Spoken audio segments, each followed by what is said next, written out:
back here at the beautiful JW Marriott here in Palm Desert, California at the 2024 SMACNA Annual Convention. And this topic is going to be all about artificial intelligence, and we're going to really do a nice little deep dive on how it can influence and impact contractors. And who better than Travis Voss from SMACNA National joining me to talk about it. How you doing, man? I'm good. I might be artificial intelligence myself, right? You just never know these days. Am I in the Matrix? Yeah, Did I get red pill or is it blue pill? I never was able to get that straight. I'm gonna get that. Just take them both. You're fine. Okay, just whatever. We'll roll with it.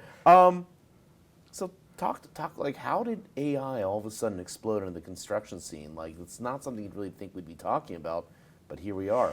Well, I think it's there's a few reasons for it. It exploded in the consumer scene. It exploded across the news cycle anyway, right? It's in everything. And you've seen in the last 10 or 15 years, there's been a lot of interest in the construction industry when it comes to venture capital, tech adoption, startup companies and everything like that. And with AI being such a big topic anyway, those places that are chasing a lot of those funds and stuff like that, everybody's got to have an AI play. And it's not without reason. Like, AI is a very powerful tool, and everybody's trying to figure out, how do I mix that into my current tool set? And how is SMACNA actually helping the contractors? Because this is a lot to wrap your head around. Right, it is a lot. And again, I would say I'm by no means an expert. I have my thoughts. I have never been engaged in the field, but the board of directors last year at their meeting, they said we need to have a focus on AI, and you heard Aaron talk a little bit about in his speech earlier today. Like, so we took it as a kind of a two-prong approach. The first is SMACNA National needs to have an understanding of AI, how to protect SMACNA's intellectual property, the standards, the guidelines, the labor units manual, everything like that we want to make sure doesn't get out into these LLMs and shared publicly. But at the same time, it's an opportunity to better serve our members. So how do we make sure we're doing both, right? We want to make sure that we're protecting our IP and we're serving members. So we're working with a consultant that is helping to build out policies and write white papers and really understand what SMACNA has for IP and how to protect it and better leverage it. And then the second part of it is we need to make sure we are educating our members on both the benefits and the risks for their businesses. There's, like I said, there's a lot of technology companies that are making sure that sometimes they're an AI play themselves, sometimes they're trying to shoehorn AI into whatever their offering is, whatever that is, but we just need to make sure our members understand, like, this is what you're engaging with, this is the concerns that you should have, these are the ways you protect yourself. So we're building it out in an entire educational program for the members that way. So go into some of those benefits and risks. I mean, I didn't think about the intellectual property angle, but that makes a ton of sense. But what other pitfalls, but also there's benefits? If we're looking at it, there's obviously going to be potentially net benefit for our members. Right. What are they? The net benefit of the members is, and I say this tongue-in-cheek, but it is kind of playing out that way. The current AI landscape, a lot of these, the chat bots and the assistants like that, if you think of them as an assistant that you got that has a graduate degree, but is kind of an idiot, right? They have all this knowledge, they've had all this training, they understand a lot of the theory and the concepts, but they don't have the real world wisdom that applies to it.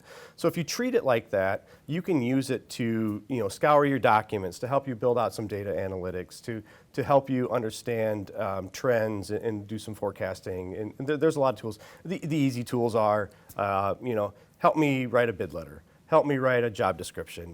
Those are the kind of things where you're going to see a lot, probably in your world too, even with scripting or marketing and comms and that kind of stuff.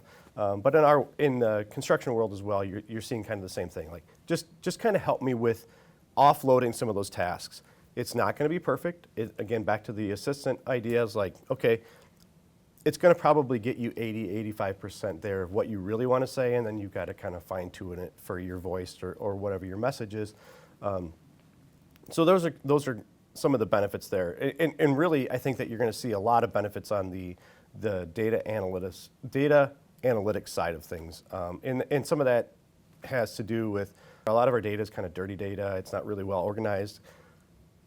It's important for you to kind of get your data house in check, but if you're willing to learn to prompt and kind of run things over and over again, you can get pretty close.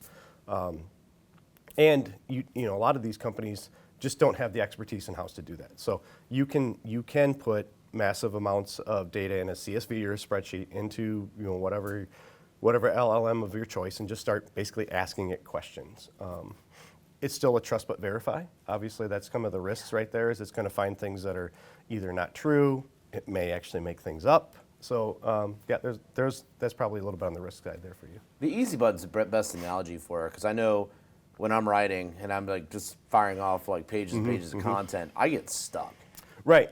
I just get stuck, and I need one of my biggest pet peeves is repeating words, because I had a boss some time a year ago that kind of instilled that value in me, and he definitely I found tools for me Grammarly is kind of a great one that I use that helps me avoid that problem, because I notice when I'm writing and I'm going just into cruise control and just shooting out content, I'll fall into that trap. Right. And an AI tool like that's kind of learning your voice, which I don't know how I feel about that. I was just going to point that out too. It does that because you are interacting with it and almost even at a level of person. No, I meant it more like this. Or one of the things I tend to do is if I'm writing something, I can be a little meandering, a little long-winded, and it's like, I need this more concise. I need this in a more professional voice.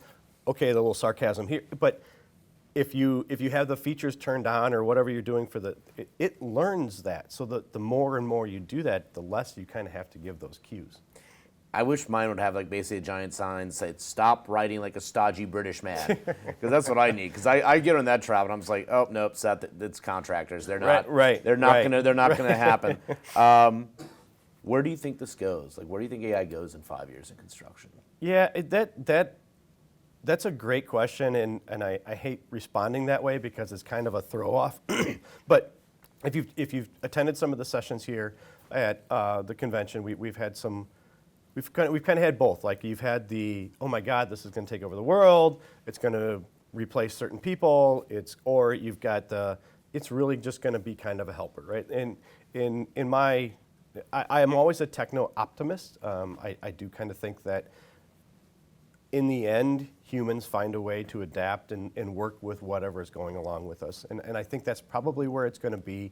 I don't, again, we've had some conversations where, whether it's your estimators, your project managers, project assistants, those roles will go away. I don't think they're ever going to go away, but what you're going to see is you're going to see a lot of these, back to the assistant, a lot of these people are going to be augmented, right?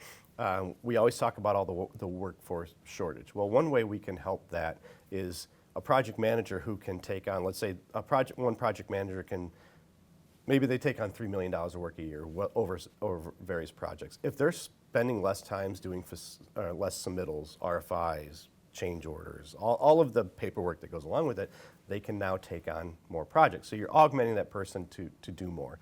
And I think that's where specifically these kinds of LLMs, the large language models that are more focused on kind of the text, they're starting to build in reasoning. I do think that's probably where it's going to end up. In most things, the answer is usually in the middle, right? It's not going to be the extreme, one end or the other. The answer kind of falls in somewhere in that middle, where it's not replacing people. It's not going to. There's also some talk the hype cycle's over, AI is going to crash. And I'm like, I don't think that's either, but it's going to become ubiquitous in what we do, and it's just going to kind of be that helper along the way. So you're saying more C3PO, less Terminator. Yes, yeah, that's a great analogy for all of our fellow nerds. All right, yeah. I think I just gave off. And C3PO can be a little annoying, right? And you kind of want to push him over every once in a while. Stodgy British man, right? Exactly. In the gold suit, yeah. Well, Travis, this is awesome. This is Great. super informative. I mean, AI is going to change our landscape. How that exactly happens, we don't know, but I think one of the value added of SMACNA membership is giving people an idea of how it might and get them ready. You're right, and that's all we're trying to do is we're trying to give some guidance. We've engaged with Hugh Seatons, who's our consultant, and he's actively involved in this stuff. He's very good at looking at the landscape out there and just distilling the information into the nuggets. Again, nobody has a crystal ball. Maybe we should ask AI where AI is going to be in 5 years. But what are you going to be doing? Exactly. Thank you to our robot overlords. I look forward to the future. That's right. All right. Please, are they using us for? Are we? Is this a simulation? Are we being used? Oh, I mean, I don't know. That's a great question. Okay. Maybe we're just vessels for souls at this point. Probably are. Well, Travis, thanks, man. I really appreciate it. You've been great to work with over the past I year appreciate plus. that, Seth. And It's great to been be awesome. here. I appreciate it. Thank you. Thank you.